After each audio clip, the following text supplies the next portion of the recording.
Hollywood super hero മൂവിക്ക് ഇപ്പോൾ പഴയ ക്രേസില്ലെന്ന് പലരും പറഞ്ഞിരുന്നു. പക്ഷെ സ്പൈഡർമാൻ അതൊന്നും കേട്ടില്ല. ബ്രാൻഡ് ന്യൂ ഡേ 6 ദിവസം കൊണ്ട് $1 ബില്യൺ, അതും അവഞ്ചേഴ്സ് എൻഡ് ഗെയിം കഴിഞ്ഞ് ഇത്ര വേഗത്തിൽ ഈ മൈൽ സ്റ്റോൺ എത്തുന്ന സിനിമകളിൽ രണ്ടാമത്. ടോം ഹോളണ്ടിന്റെ സ്പൈഡർമാൻ വീണ്ടും തിയേറ്ററുകളിൽ എത്തിയപ്പോൾ സംഭവിച്ചത് ഒരു സാധാരണ ബ്ലോക്ക് ബസ്റ്റർ അല്ല. ഓപ്പണിംഗ് വീക്കെൻഡിൽ തന്നെ വേൾഡ് വൈഡ് ആയി ഏകദേശം $9 to $7 മില്യൺ നേടിയ സിനിമ ഇപ്പോൾ $1 ബില്യൺ കടന്നിരിക്കുകയാണ്. അമേരിക്കയിൽ മാത്രം മാസീവ് റെക്കോർഡ്സ് ആണ് ഈ സിനിമ തകർത്തുകൊണ്ടിരിക്കുന്നത്. പക്ഷേ ഏറ്റവും ഇൻട്രസ്റ്റിംഗ് ആയിട്ടുള്ളത് ഇന്ത്യൻ കളക്ഷനാണ്.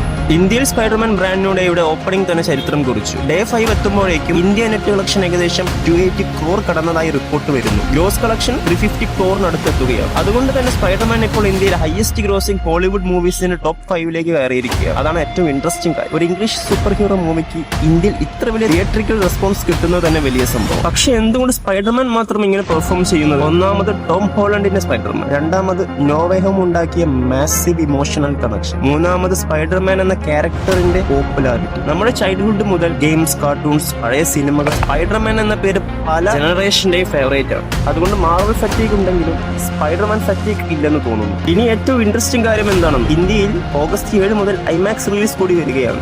അതായത് ഈ ബോക്സ് ഓഫീസ് റൺ ഇവിടെ ഇനിയും ശക്തമാകാനുള്ള ചാൻസ് ഉണ്ട്. അപ്പോൾ ഒരു ചോദ്യം മാത്രം, സ്പൈഡർമാൻ ബ്രാൻഡ് ന്യൂ ഡേ ഇന്ത്യയിൽ 500 കോടി കടക്കും. നിങ്ങളുടെ പ്രഡിക്ഷൻ എന്താണ്? 500 crore ആണോ അതോ അതിനും മുകളിൽ പോകും? കമന്റ് ചെയ്യും. ഇത്തരം ലേറ്റസ്റ്റ് സിനിമ അപ്ഡേറ്റ്സ് ദിവസം വേണമെങ്കിൽ സബ്സ്ക്രൈബ് ചെയ്യാൻ മറക്കല്ലേ.